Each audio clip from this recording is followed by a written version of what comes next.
The first time I was locked in the church basement, I was 14 years old, and my father told the congregation I was possessed. Not by a demon, exactly, that would have been too theatrical, even for him. He said I was possessed by the spirit of false witness. He said I had tongue of the liar and that only isolation and prayer could burn the poison from my blood. He was wrong about the poison. The poison wasn't in my blood. It was in his. Welcome to Little Bunny Stories. If you're new here, my name is Maggie. I'm 55 years old, I'm the curator of a museum that shouldn't have to exist, and I'm going to tell you about the day I stopped being a girl who screamed in a basement and became a woman who built a door where there used to be a wall. Before we start, hit that subscribe button. Not for views. For every woman who was told her memory was a sin, her body was a lie, and her silence was the price of love. Here's my story. I grew up in Marfa, Texas. Population 2,121 in 1982, though it felt smaller than that. The kind of small where everyone knows whose truck is parked at whose house, where the Dairy Queen is the social center of the universe, and where the biggest building in town is the First Baptist Church of the Redeemer, my father's church. Reverend Josiah Thorne. 6 foot woe, silver hair he combed straight back like a helmet, a voice that could fill the sanctuary without a microphone, and did every Sunday for 2 hours minimum. He preached about sin the way other men talked about sports, with statistics, with passion, with the absolute certainty that he was right and everyone else was one bad decision away from eternal fire. My mother was his shadow. Not literally, she was a substantial woman, broad-hipped and soft-voiced, with hands that smelled like lemon polish and a habit of agreeing with everything my father said before he finished saying it. She'd been 19 when they married, a choir girl from Odessa who thought that marrying a man of God meant safety. By 40, she had learned that safety and godliness are not the same thing, but she had also learned that saying so out loud was more dangerous than pretending. I had one sibling, Ruth, 2 years older than me, with my mother's dark hair and my father's stubborn jaw, though she wore hers differently, softer, more hidden. Ruth was the good daughter, the one who sang in the choir, who helped with vacation Bible school, who never talked back, never sassed, never gave our father the look that I gave him, the one he called the devil's own glare. Ruth disappeared when she was 16. Not disappeared, exactly. That's not the word my parents used. They said she went to live with Aunt Patricia in Houston because the city air would be better for her constitution. They said it with the smoothness of people who'd rehearsed, and I believed them because I was 12, and because Ruth had sent one postcard, a picture of the Houston skyline, no message, just her name in handwriting that looked wrong somehow, too careful, like a forgery. I didn't see her again for 11 years. I started my diary on my 13th birthday. My mother gave me the notebook, pink cover, gold clasp, the kind of thing sold at the Rexall drugstore for girls who wanted to write about crushes and prom dresses. I wrote about other things. I wrote about the way Deacon Miller's hand lingered on my shoulder during youth group, his thumb brushing the strap of my dress. I wrote about the private counseling sessions my father held with the girls of the congregation, always in his study, always with the door locked, always just between us and the Lord. I wrote about the night I heard crying from the room above the garage, where the church secretary's daughter, Linda, was staying while her mother was sick. Linda was 15. She left 2 weeks later, moved to Dallas, never came back. I wrote about Ruth. It took me a year to piece it together, fragments of conversation overheard, a letter I found in my father's desk drawer, the way my mother flinched whenever Ruth's name was mentioned. Ruth hadn't gone to Houston. Ruth had been sent to a home for unwed mothers in New Mexico, pregnant by one of the men my father called a pillar of our congregation. The baby was given up for adoption. Ruth came back to Texas eventually, but not to Marfa. She went to Albuquerque, got a job at a diner, started using drugs, died of an overdose in 1999. I found out from a phone call. My mother answered, listened for 30 seconds, hung up, said, "Your sister passed." Then she went back to folding laundry. I wrote it all down. Every suspicion, every confirmation, every detail I could verify. Names, dates, locations. The men my father called Los Guardians de la Pureza, the Guardians of Purity, a group of 6 church elders who met every Thursday night in the church basement for prayer and fellowship. The same basement where I would later be locked. The Guardians weren't praying. They were protecting each other, a mutual aid society for men who liked young girls and needed God to forgive them in advance. I had 17 pages when my father found it. It was a Wednesday in March of 1984. I was 14. I'd left the diary in my backpack, which I'd left in the kitchen while I walked to the library to return books. My father went through my backpack. He did this regularly, to ensure my spiritual safety, and he found the pink notebook with the gold clasp. I came home to find the entire congregation in our living room. Not the whole church, maybe 30 people, the core group, the ones who mattered. The guardians were all there, standing in a semicircle around my father's armchair like apostles at the Last Supper. My mother sat in the corner, her hands folded in her lap, her eyes fixed on the carpet. My father held the diary. He'd read it aloud, I learned later. Every page, every name, every accusation. Margaret, he said, and his voice was the same voice he used for sermons, the one that made people weep and repent and write checks. You have been visited by the father of lies. You have allowed Satan to use your tongue as his instrument. These men, he gestured to the guardians, who looked at me with expressions ranging from pity to fury, these men are servants of God. They have baptized your sister. They have counseled your friends. They have given their lives to this community, and you have named them as criminals. I named them as what they are, I said. My voice shook, but I said it. My father stood. He was a big man, and the room seemed to shrink when he moved. You will repent, he said. You will confess your lies before God and this congregation. You will ask forgiveness for the damage you have done to these righteous men. No, the word came out before I could stop it. Small but clear, no. My father's face changed. Not to anger, I'd seen his anger. The red-faced shouting, the slammed doors. This was worse. This was cold. This was the look of a man who had decided that his daughter was no longer his daughter but a problem to be solved. The basement, he said. 2 of the guardians took my arms. Not roughly, they were gentle, almost tender, the way you handle livestock before the slaughter. They walked me through the kitchen, down the stairs, into the church basement that smelled like mildew and old hymnals, and the metallic tang of the water heater that never worked right. The door locked behind me. I heard my father's voice, muffled through the floorboards, continuing his sermon. Something about loving correction and the rod of discipline. The congregation sang a hymn, Amazing Grace. I think, though I may be misremembering, my memory distorted by the darkness and the cold concrete against my back. I was there for 3 days. My mother brought me food once a day. A sandwich, a bottle of water, always placed on the top step without a word, always retrieved when I was done. She never looked at me, never spoke. Her footsteps were the only proof she was human and not a ghost. The first day I screamed. I pounded on the door until my fists were bruised. I shouted every name I knew, every accusation, every truth that my father had called a lie. No one came. The second day I prayed. Not to my father's God. I'd stopped believing in that God somewhere between Ruth's disappearance and Deacon Miller's thumb on my shoulder. I prayed to Ruth. To the sister who'd been sent away for the crime of being hurt by the same men who were now hurting me. I prayed to the girl I used to be, the one who believed that telling the truth would make it stop. The third day I stopped praying. I stopped screaming. I sat in the dark and I made a decision. The same way I'd made a decision at the harbor in Boston, the same way every girl in every basement eventually makes a decision. I would survive, I would get out, and I would come back. Not for revenge, for something better than revenge.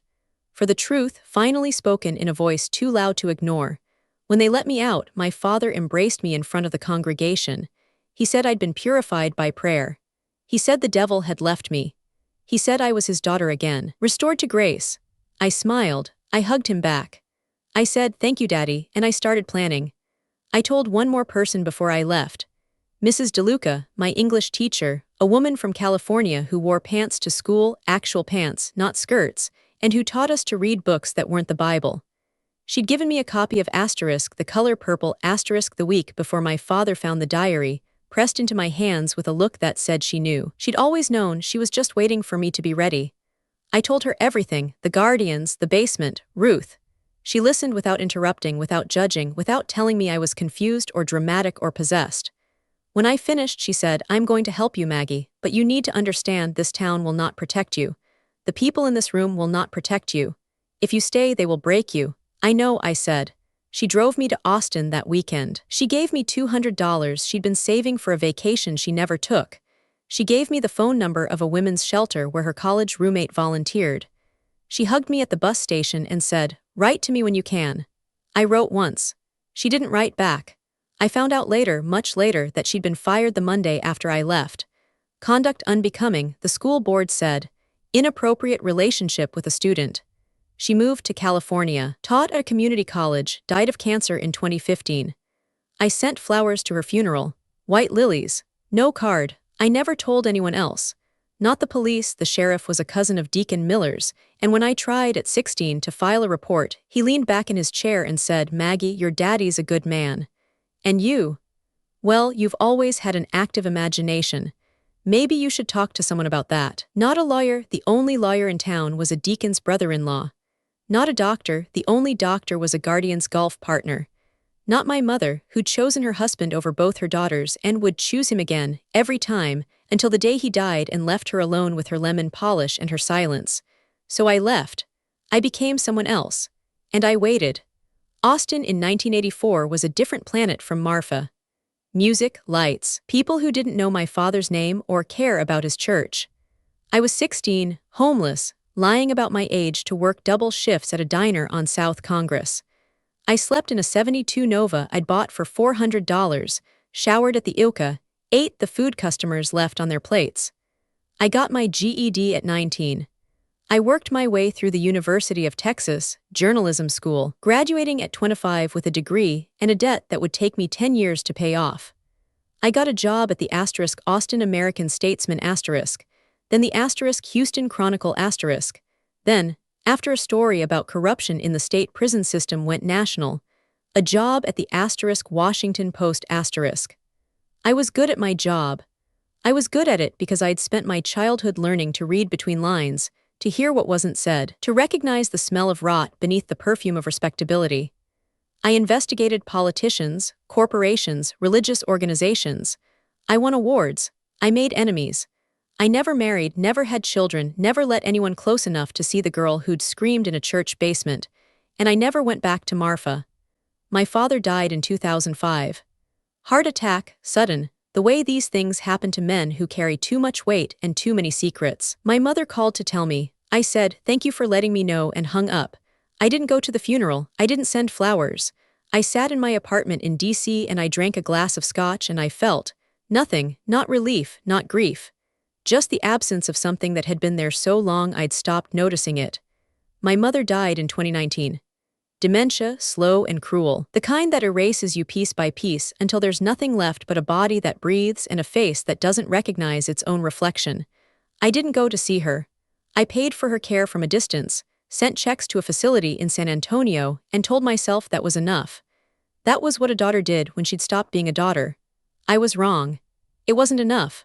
But I didn't know what enough looked like until 2026. The email came in February. Subject line, "My grandfather was one of them. I found the boxes." The sender was Emma Hartley, 19 years old, freshman at UT Austin studying social work. Her grandfather was Deacon Miller. He died in 2020 and she'd inherited his house, a ranch outside Marfa, the kind of place that looks picturesque from the road and smells like dust and regret up close. She'd been cleaning the attic when she found them. 6 boxes, labeled with years.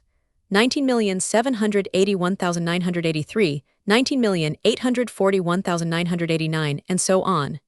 Inside, diaries, not personal journals, something else, something worse. Each diary was a record. Names of girls, most with initials instead of full names. Dates, locations, details that no one should have written down, that no one should have kept. Some entries had Polaroid photographs, faded now but still recognizable, still damning. The guardians hadn't just abused girls, they documented it. Trophy-keeping, the psychologists call it. Proof of conquest, evidence of power. I don't know what to do, Emma wrote. My family says to burn them. My mother says to pretend I never found them. But I looked up your name, Miss Thorne. I read about what happened to you, and I thought, maybe you'd know what justice looks like. I read that email 17 times. Then I booked a flight to Austin. Emma was small and serious, with her grandfather's jaw but her grandmother's kind eyes, the grandmother who'd died when Emma was 5, who'd been a good woman, according to Emma, who'd probably known and been too scared to say anything. We met at a coffee shop near campus. She brought one of the boxes. I didn't open it in public, I'm a journalist. I know better than to handle evidence in a Starbucks, but I looked at the cover of the first diary. 1982, the year before Ruth disappeared. There are 3 of them still alive, Emma said. The guardians, I mean. Mr. Patterson, he was the sheriff before his cousin. Mr. Holloway, he owns the bank now, and Mr. Devereaux, he was the doctor. They're all in their 80s. They go to church every Sunday. They sit in the front row. And the legal system, Emma laughed, but it wasn't happy. The sheriff is Mr. Patterson's nephew. The judge is Mr. Holloway's son-in-law. The district attorney went to high school with my mother. Miss Thorne, Maggie, there's no one in that county who doesn't owe something to someone. I knew, I'd known since I was 14. But hearing it from a 19-year-old in 2026 with all the progress we'd supposedly made, it made me want to scream or cry or burn something down. Instead, I made a plan. I didn't go to the police. I didn't go to a lawyer, not yet.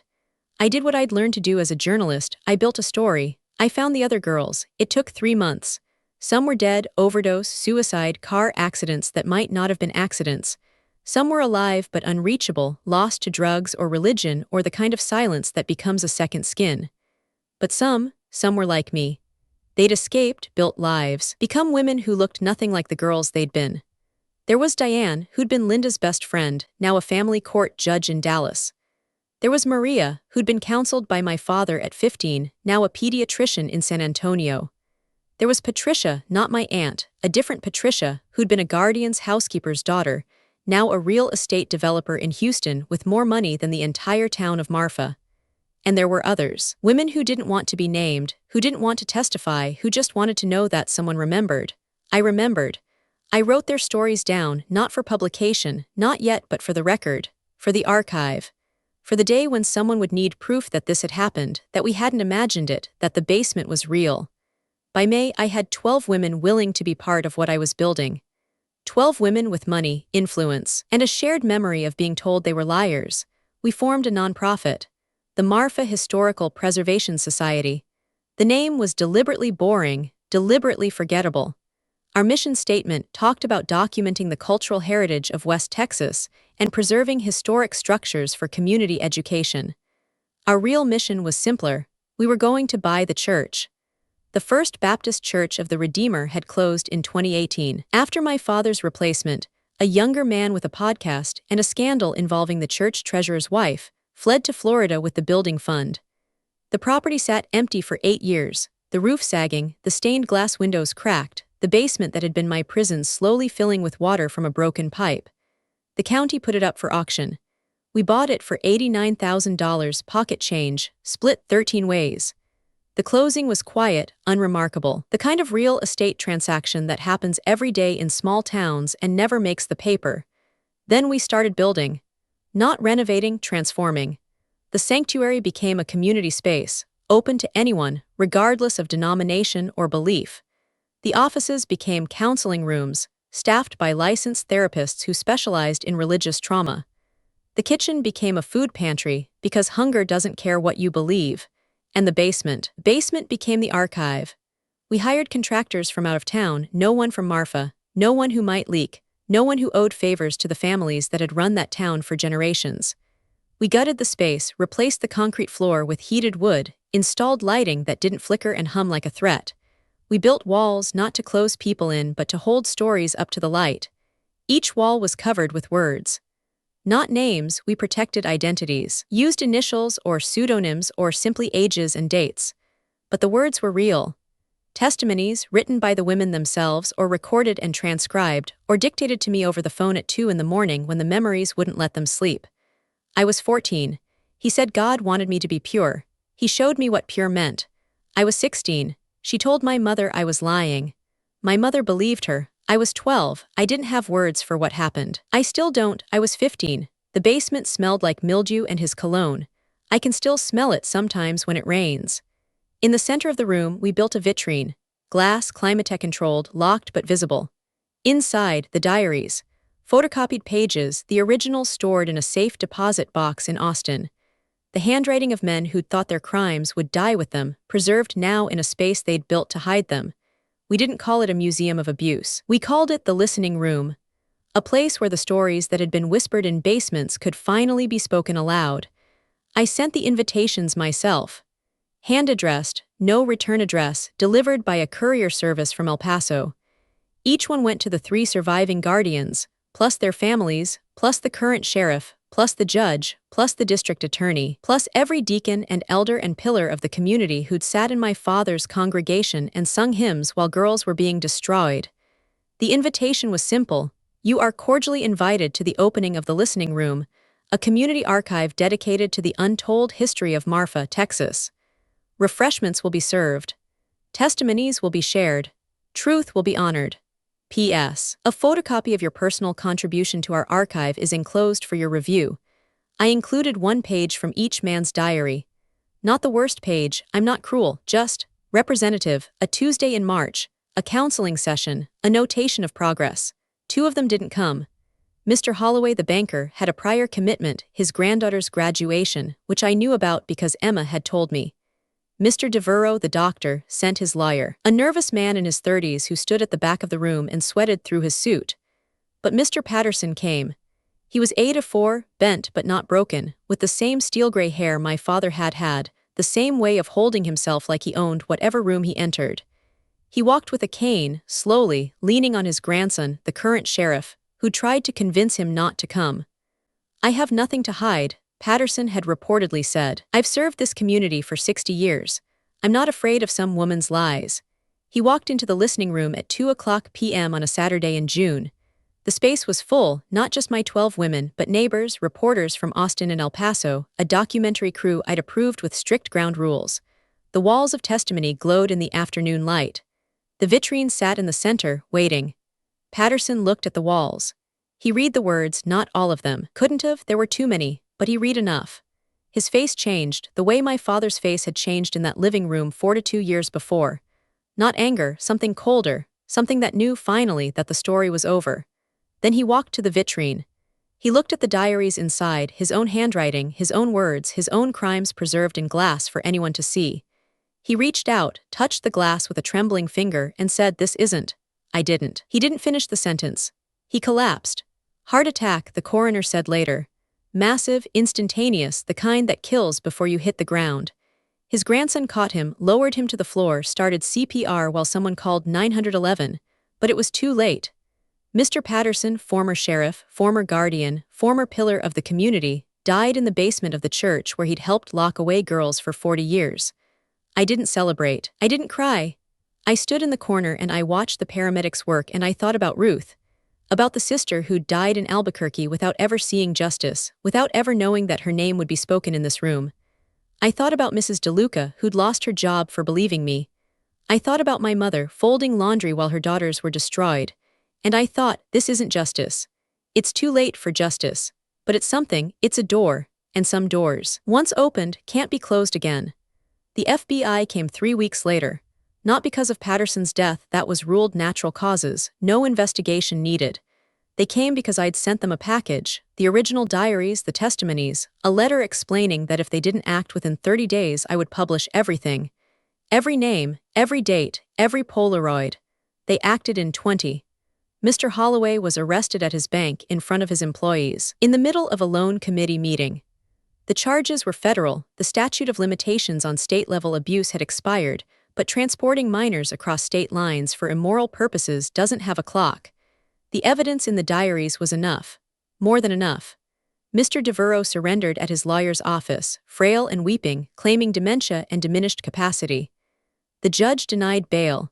He's in a federal facility now, awaiting trial, his medical license revoked, his name removed from the hospital wing that bore it. The grandson, the sheriff, resigned. Not charged, not yet, but his career is over. The district attorney announced he wouldn't seek re-election. The judge recused himself from every case involving the church, then retired for health reasons. Marfa is a different town now. Not transformed, transformation takes generations. But changed. The church that was my father's empire is now a community center where no one preaches about sin. The basement that was my prison is now a place where women speak and are heard. The guardians are dead or disgraced, and the girls they hurt are women now, some of them old, all of them still breathing. Is that justice? I don't know. Ruth is still dead. Mrs. DeLuca is still dead. My mother died without ever saying she was sorry, without ever admitting that she'd known, that she'd chosen, that she'd failed. But Emma is alive. She's 20 now, working at the community center, helping other girls who have been hurt by other men in other towns. She sends me emails every week, updates, stories, questions. She calls me Maggie, not Miss Thorne, and she doesn't know how much that means. Diane, the judge, came to the opening. She stood in the listening room and she cried, not quietly, not controlled, the way women are taught to cry. She cried like a girl who'd been believed, finally, after 40 years of being called a liar. Maria, the pediatrician, volunteers at the center now. She examines the children who come through, watches for signs, knows what to look for because she knows what was done to her. She says she's paying it forward, but I think she's just paying it back. To herself. To the girl she was. And me, I'm the curator. Not the director. We have a board for that, professionals. People who know about nonprofits and fundraising and grant applications. I'm the curator. I maintain the archive. I add new testimonies when they come in, and they do come in from other towns, other churches, other basements. I sit in the listening room sometimes in the evenings when the light is fading and the walls of testimony seem to glow from within. I don't pray. I don't believe in my Father's God, and I don't believe in any other, but I believe in the women on those walls. I believe in their words, their courage, their refusal to be silenced. I believe that telling the truth is an act of survival, and that survival is holy in a way that no sermon ever was. I'm Margaret Thorne. I'm 55 years old. I was locked in a church basement when I was 14, and I built a museum in that same basement when I was 55. I didn't forgive my father. I didn't forgive my mother. I didn't forgive the guardians or the congregation or the town that looked away. I didn't forgive them because forgiveness isn't the point. The point is the telling. The point is the archive. The point is the girl who screamed in the dark and the woman who made sure someone would hear her, finally, 40 years later. I don't know if there's an afterlife. I don't know if Ruth knows what happened, if she's somewhere watching, if she's proud or angry or simply relieved that it's over. I don't know if Mrs. DeLuca knows that I became something, that her $200 and her courage weren't wasted. But I know this, the basement isn't dark anymore. The walls aren't bare. The door isn't locked, and I'm not a girl anymore. I'm a woman with a key and a story and a room full of voices that finally get to speak. I'm Maggie, I'm 55. And this is my story. See you in the next one.